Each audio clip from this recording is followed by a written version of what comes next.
because of the crowd, they removed the roof above him, and when they had dug an opening, they let down the pallet on which the paralytic was lying. And Jesus, seeing their faith, said to the paralytic, "My son, your sins are forgiven." But there were some of the scribes sitting there and reasoning in their hearts, "Why does this man speak that way? He is blaspheming. Who can forgive sins but God alone?" And immediately Jesus, aware in his spirit that they were reasoning that way within themselves, said to them, "Why are you reasoning about these things in your hearts? Which is easier to say to the paralytic, 'Your sins are forgiven,' or to say, 'Arise and take up your pallet and walk'? But in order that you may know that the Son of Man has authority on earth to forgive sins," he said to the paralytic, "I say to you, rise, take up your pallet and go home." And he rose and immediately took up the pallet and went out in the sight of all, so that they were all amazed and were glorifying God, saying, "We have never seen anything like this." And he went out again by the seashore, and all the multitude were coming to him, and he was teaching there.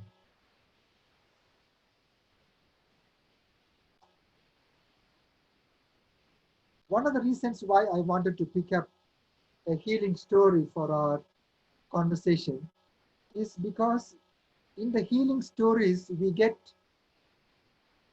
the context in which Jesus was ministering, as well as some ripples of that for our perception, engagement, and meditation in the current times. I shall touch upon 5 aspects of this healing story. The first is the engrossed hearers. Second is enterprising friends. Third is empathetic Jesus. Fourth is enraged scribes. And the fifth is empowered paralyzed man. What about the engrossed hearers?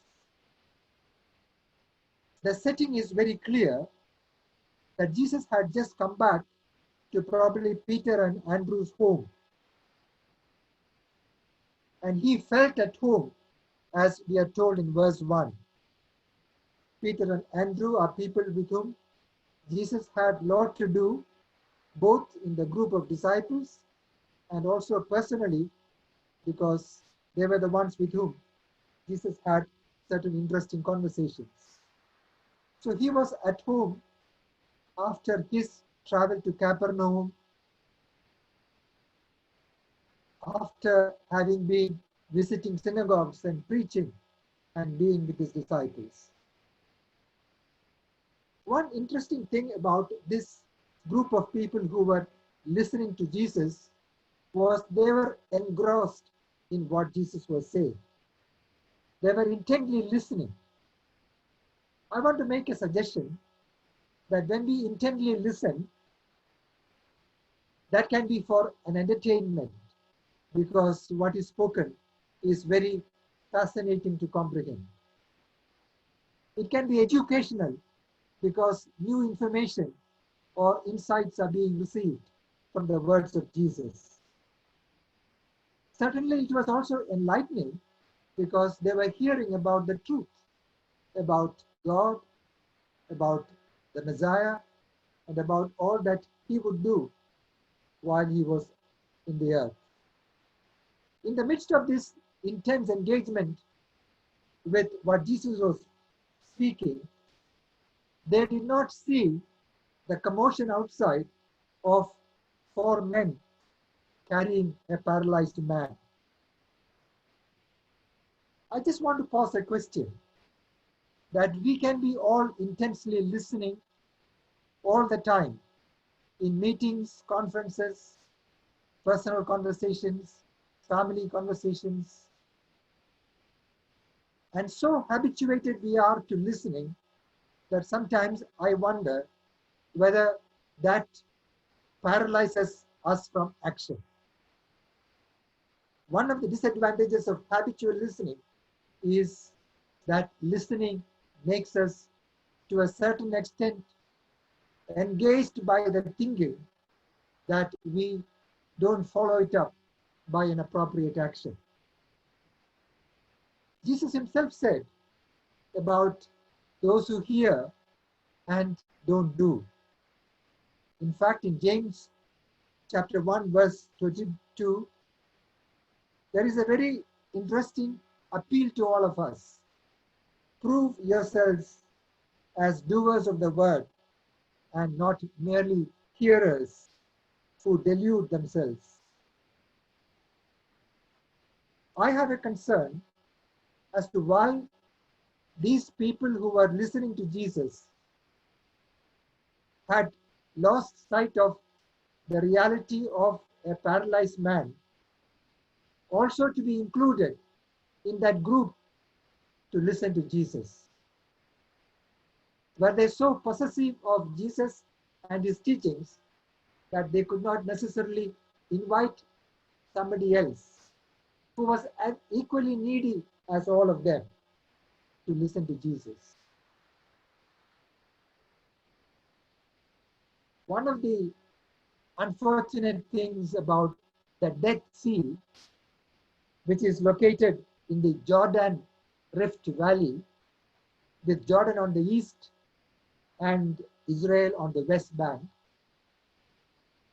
that it receives water but does not necessarily send out water adequately, except a very small stream perhaps. It is so dense with salt that anything will only float and not go under the water. The Dead Sea is a symbol of all that we receive but do not allow to reach out to others.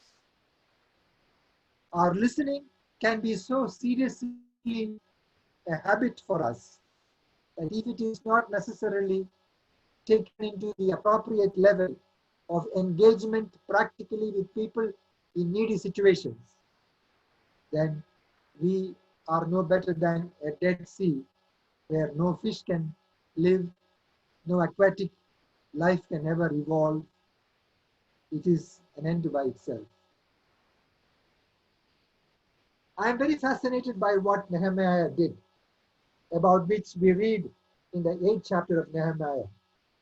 After rebuilding the wall of Jerusalem, Ezra had brought the book of the law and read out before the whole audience.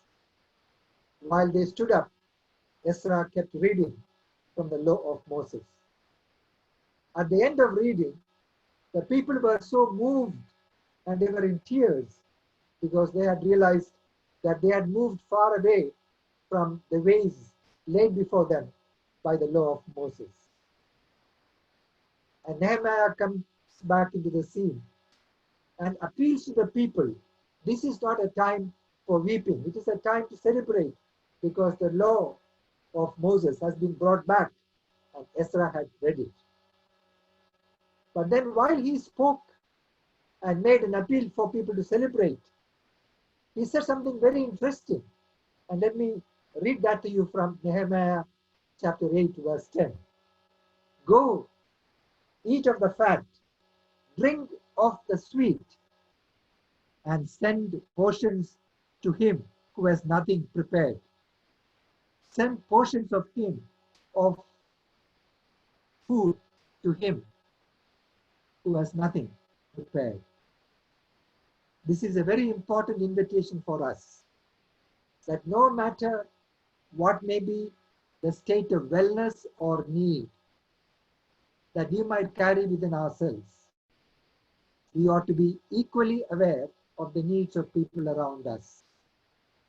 It is not enough to be intently listening, but we need to be intently responding to needs in a practical way to make other lives rich and prosperous because God is interested in them.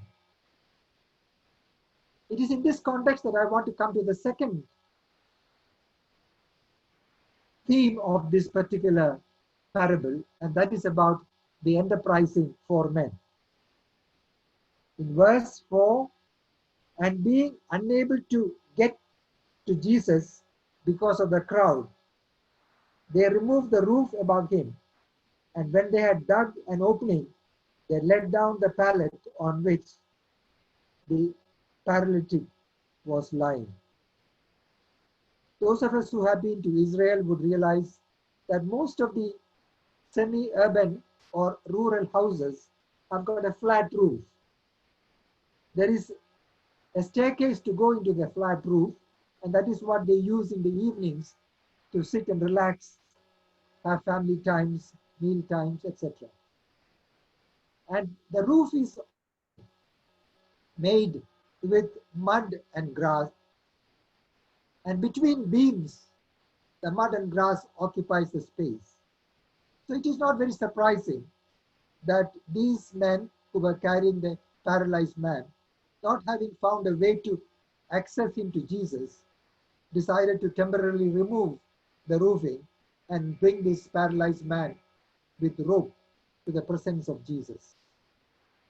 I don't want to discuss the ethics of that behavior or the propriety of breaking a house or even the logic of doing it without the permission of the house owner. But what is very important is that these four men, having carried this man to the house where Jesus was, felt compelled to do whatever they can to take this paralyzed man to Jesus. For them, it was an emergency because they felt compassion for him and had to bring him to Jesus somehow, even if the crowd did not make room for him to be carried to the presence of Jesus. I like us to consider an interesting thought here. David Foster, in his book Reading with God, Lectio Divina, said that many of Jesus's parables have an allegorical meaning. His healing stories also have similar intent for generations to come. And Roger Foster suggested that this home about which we have now just started meditating, where Jesus was present, was actually also the interior home of our lives.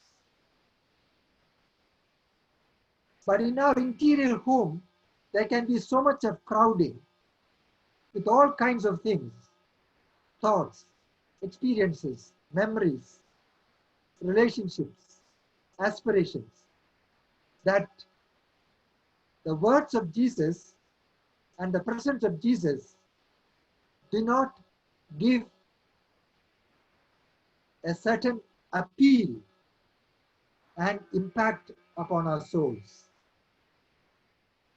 So just as the paralyzed man was brought into the midst of Jesus, amidst all the crowded environment, we too have to bring Jesus into the very inmost being of our lives in order that his presence will actually quieten our turbulent soul, still our anxious thoughts, quieten our spirit, and bring to us the words of comfort and consolation, as well as direction for our lives. The house in Capernaum was a crowded house, but our interior house, as of now, can also be crowded with everything that is likely to eclipse Jesus into the periphery and lose the privilege of his companionship in the intimacy of our heart. And think of these four men. They too had an interesting experience.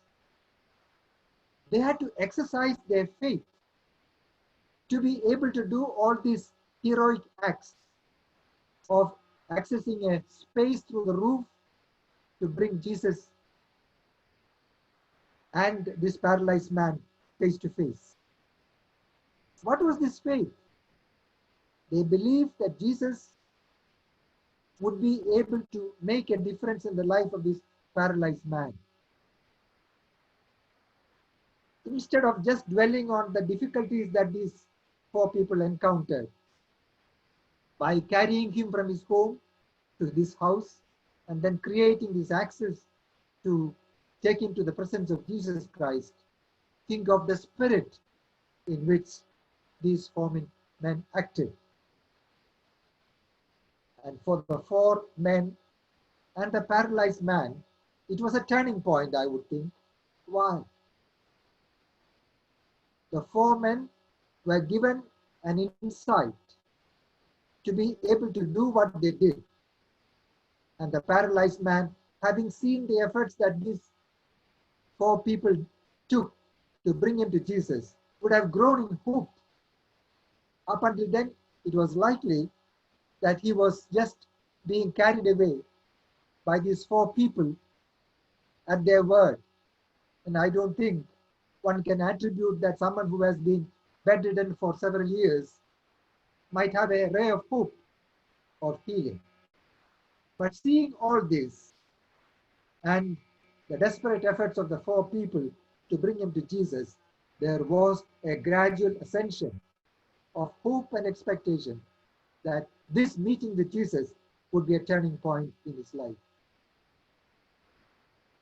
I'd like us to think about this because the four enterprising men that we find in this particular story, they were unusual people because of all that they did. And this paralyzed man picked up hope and expectation because of what they have done.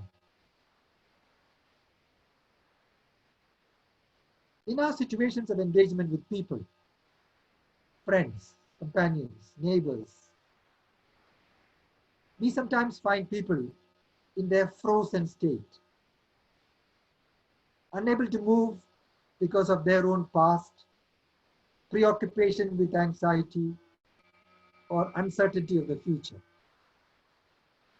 And they are the people who would require a companion or a few companions to enable them to move, even to actually lift them up to the solemn presence of God, for them to have an experience of proximity to faith and hope in the presence of God.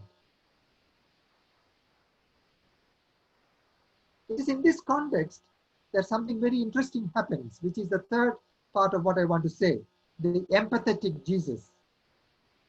In verse 5, we are told, seeing their faith of the four men, Jesus turned to the paralyzed man and said, "My son, your sins are forgiven." My son, your sins are forgiven. It is a turning point for us too when we look at this from a contemplative language. There are two important transactions taking place between Jesus and this paralyzed man. The first is what I would refer to as decentering. What is this decentering? These four men had done a heroic act of making a space in the roof and bringing this paralyzed man to the presence of Jesus.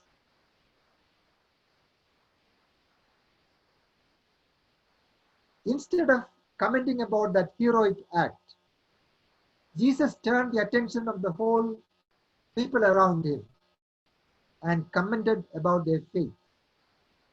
And what was this faith? Was it something that was theirs?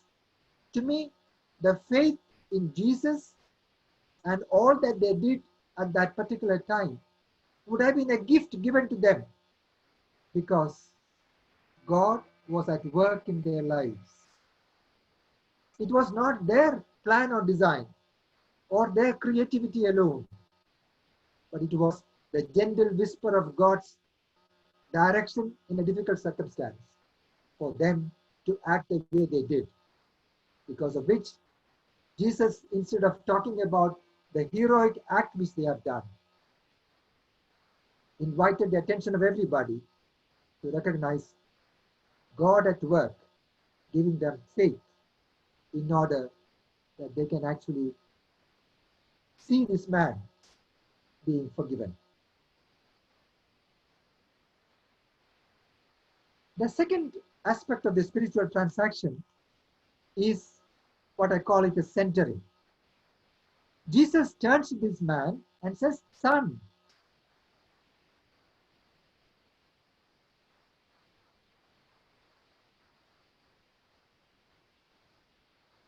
I hope you'll take this as a very important dimension of the way Jesus often related to people. Why son? Here was a man who, according to our medical language, may be a quadriplegic. He is probably emaciated because he is bedridden. He has a chronic illness. He needed help for all his daily activities. He is a dependent patient as far as healthcare professionals are concerned. So he has been under the bondage of his illness, because of which he had lost his identity as a human being, as a man of worth and value. He was drifting without hope and any imagination for his future. It is such a person who was grieving, blaming, and going under the guilt of acts of commission and omission that he had done, because of which became ill, was suddenly restored to a new relationship.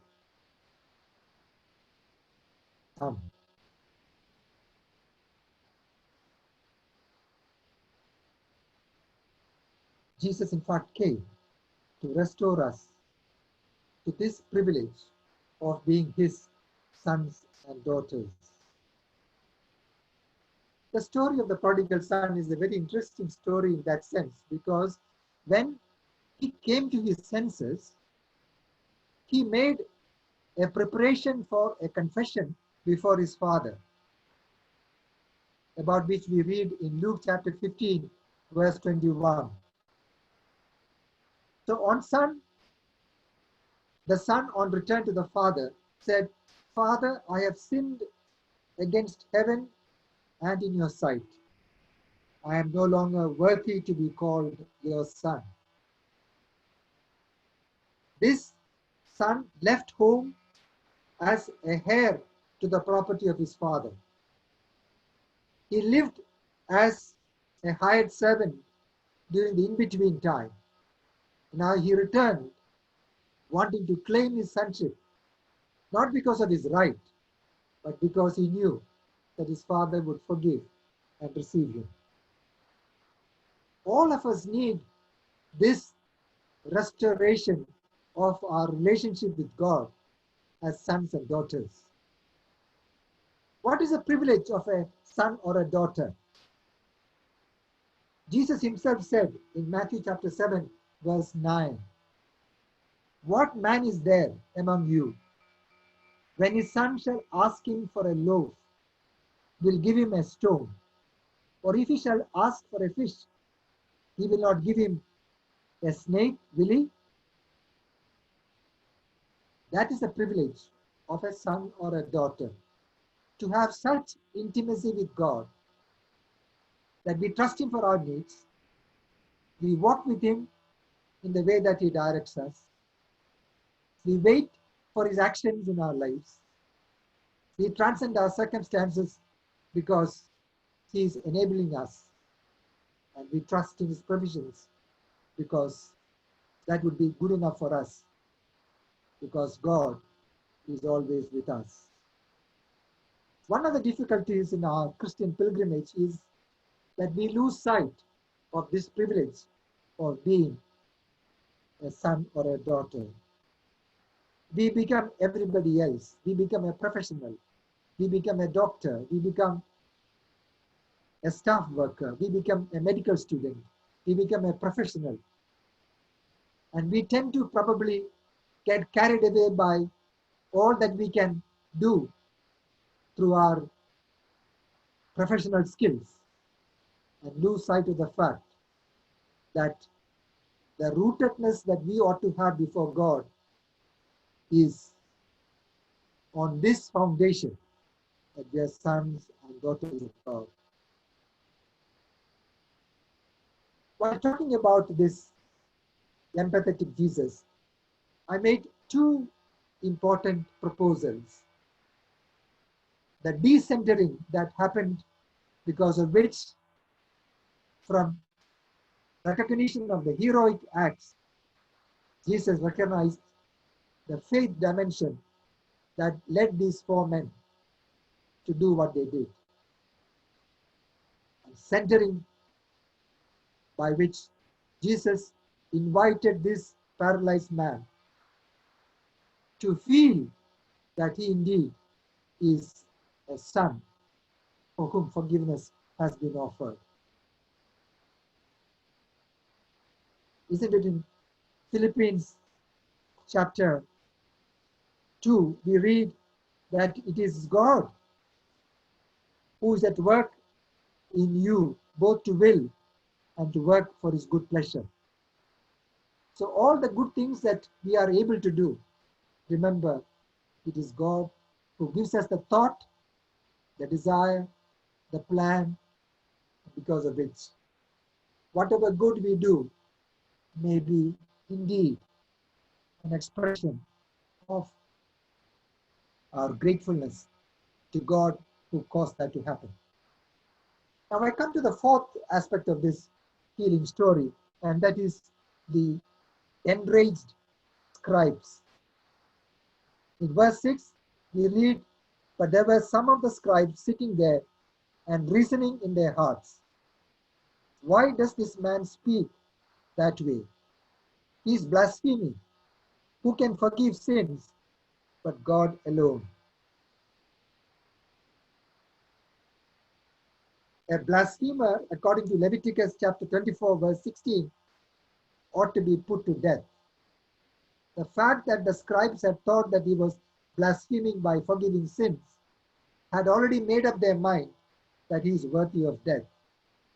And let me suggest this, that the cynics and the critics that they were, as scribes and Pharisees and all those who belonged to the Sanhedrin, were accompanying Jesus to find fault with him, so that they can finally justify their act of killing him at some time. Jesus lived and worked with this constant opposition from scribes and Pharisees.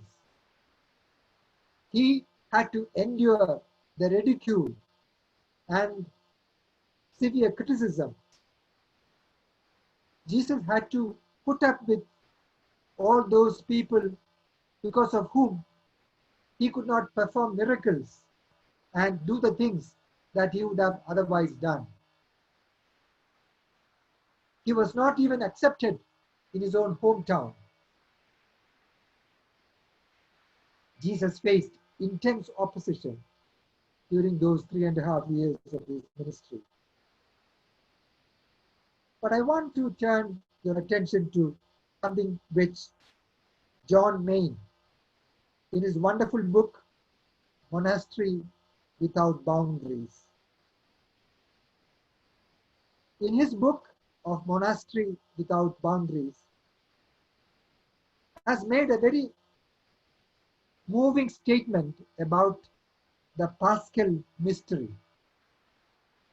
While writing about Jesus, his birth, his early years as a carpenter,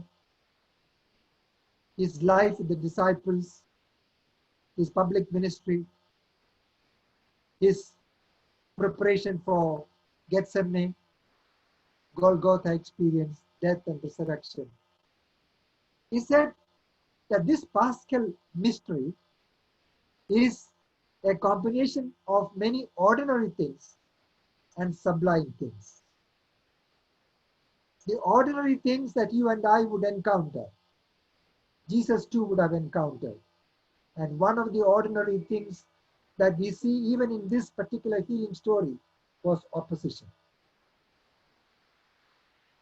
While we therefore face many ordinary things as part of our journey as pilgrims, may I suggest that these ordinary things are also blended well with sublime things, just as it was in the case of Jesus. When Jesus had come to the end of his endurance and cried out in the Garden of Gethsemane, "Lord, take this cup away from me," did not the angels minister to him? And when he was in agony in the cross and felt almost forsaken, did he not have his hope restored? That with all the ridicule that he suffered by people around him, he was able to make that wonderful prayer, "Father, forgive them, for they do not know what they do." And of course, God raised him from the dead on the third day. Don't we also have such moving experiences in our lives, sublime experiences by which God revealed himself to us in unnatural ways, as a result of which we can take those as turning points or waymarks in our lives. So while we go through the ordinary events of life, maybe not complain, maybe not lose patience, maybe not be in a hurry to say that God is not on our side, because those ordinary things are usually paired or blended with sublime things. And this Paschal mystery that we see in the life of Jesus will also be in a miniature form, made manifest in our lives, if only we can see that the ordinary things and sublime things are given to us together. Let me read a small passage from that book of John Main.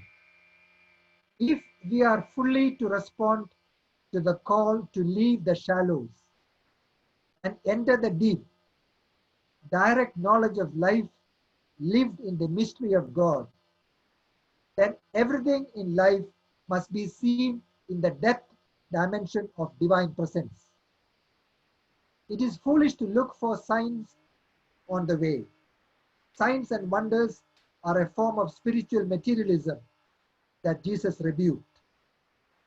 Because if we are on the way in the bright cloud of God's presence, then life is wondrous and all things are signs. Everything in life must be seen in the depth dimension of divine presence. So these angry scribes who were plotting in their soul to harm Jesus then or afterwards had forgotten that the way of the cross involved patient and steadfast journey through the valley of suffering. And it is only when we deeply become aware of such experiences being necessary for our inner formation, we would ever become grateful towards God for having taken us through those difficult experiences. So we are people of disappointments, loneliness, feelings of being let down, opposition to our ideas or thoughts, deprivation, criticism. You can have a long list of what we have to suffer. But remember that suffering may be only for a short time, because Paul in 2 Corinthians chapter 4, verse 16 reminds us, therefore we do not lose heart. But though our outer man is decaying, yet our inner man is being renewed day by day. For momentarily, light affliction is producing for us an eternal weight of glory far beyond comparison. While we look not at the things which are seen, but at the things which are not seen. For the things which are seen are temporal, but the things which are not seen are eternal. So may we face difficulties, challenges, disappointments, and whatever else in the light of the meaning that they can have in our lives for a larger purpose in life. Is not what Joseph did after Jacob had died and his brothers had come back to him to apologize for terrible things that they did to him? We read this wonderful confession of Joseph in Genesis chapter 50, verse 18 to 20. And as for you, you meant evil against me, but God meant it for good in order to bring about this present result, to preserve many people alive. So look at our adversaries who criticize us or harm us, oppose us in a kind and soberly way, that they too may receive grace and forgiveness for what they do, because often they do what they do impulsively, not necessarily in a cognitive, conscious awareness of what they are doing. We may be surrounded by chronic unhappiness because of people who don't understand us. May we turn that chronic unhappiness as well into God's safekeeping, because there is something for us to learn from, even in such situations. And I come to the last part of my conversation with you, and that is the empowered paralyzed man. In verse 11, Jesus said to this man, I say to you, rise, take up your pallet and go home. It was a miraculous healing. In fact, it was something that surprised everybody. But I like to bring, if possible, another thought for our consideration. That in what Jesus said, take up your pallet and walk, there was a symbolic meaning.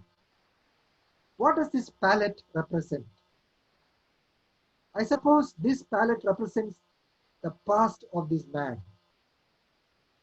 And what does home represent? The home represented both his inner home as well as his physical home. Maybe take a moment to reflect on this. The past, the pallet symbolized the past.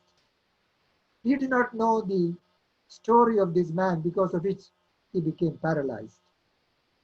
But it is likely for us to imagine that he must have had many contradictions in his life. He may have lived dangerously and he was paralyzed. And Jesus, by asking him to take up his pallet, was inviting him to remember his past, to consider what has gone wrong in his life, to take time to revisit the story of his life so that the fragments of his life can be restored by a conscious effort for bringing the healing act of God in his interior. How terrible it would be if he was just cured of his paralysis, but stayed with his past, the disappointments, anger, bitterness, guilt, and everything else that clouded his consciousness. And so it is for all of us. We need to come back to look at our past. Past often imprisons us and makes us feel preoccupied. Our past becomes evident to us sometimes through our dreams. We go through lonely times in our lives because we are not able to reconcile with our past.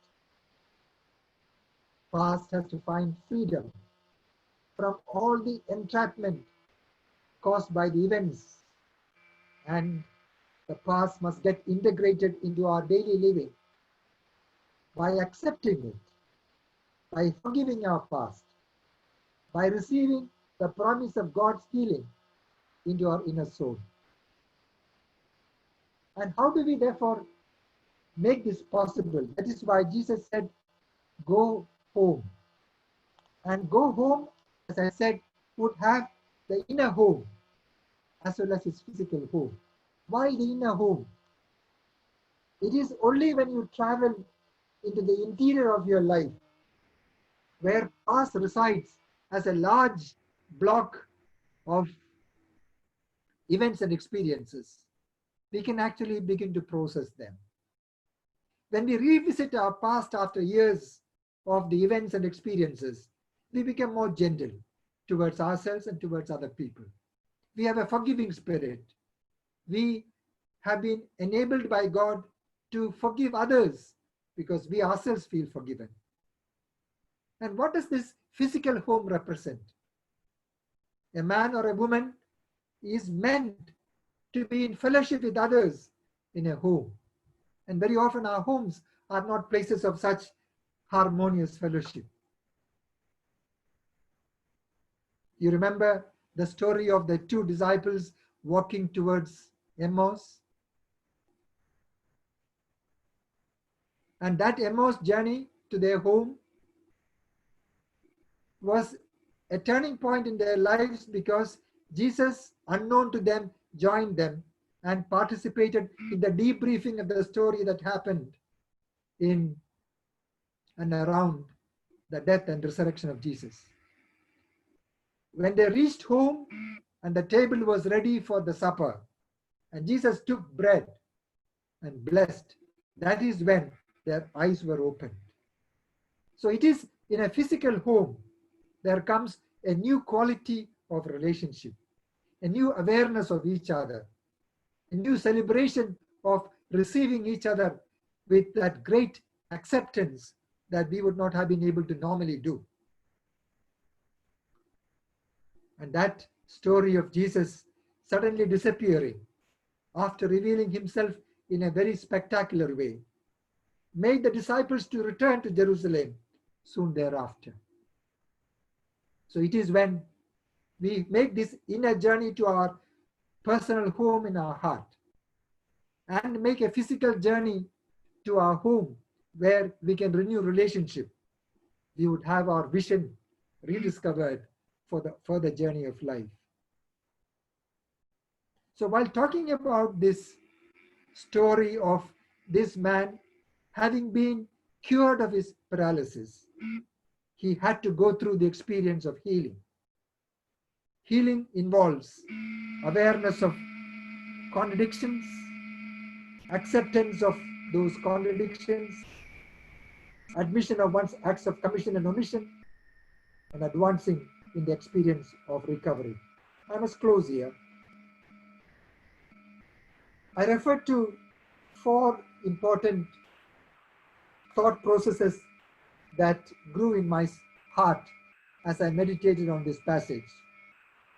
The engrossed hearers, the enterprising friends, the empathetic Jesus, the enraged scribes, and the empowered paralyzed man.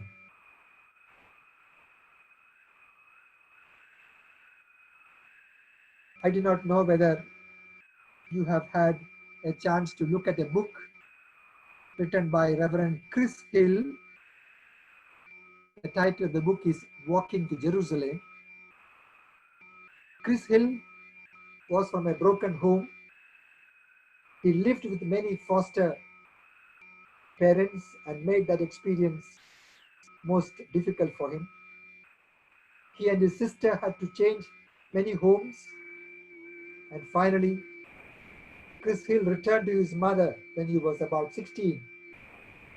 He was invited to go for a Sunday school children's meeting in New York, and while he was there, he received love, affection, care, affirmation, acceptance. That somehow he experienced a profound touch of God in his life, even to the extent that he could forgive those who harmed him, particularly his father. He could free the foster parents who have not been very kind to him. And he turned to Christ and rediscovered his identity. And of course, Chris Hill later on became a writer, a speaker, and currently he is the senior pastor of the Potter's House in Denver. While reading that book, I realized how a man broken by circumstances found his healing in the intimacy of his conversations and prayerful presence with Christ, the risen Lord.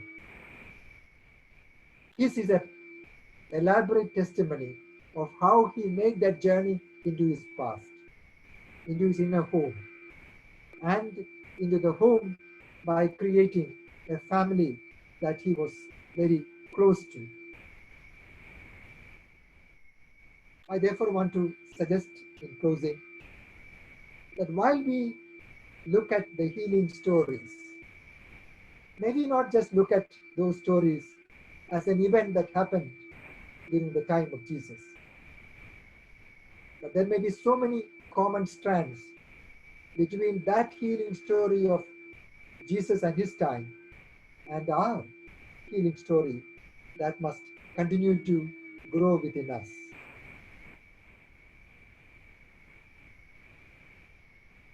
There is a book called The Art of Significance, written by Dan Brown.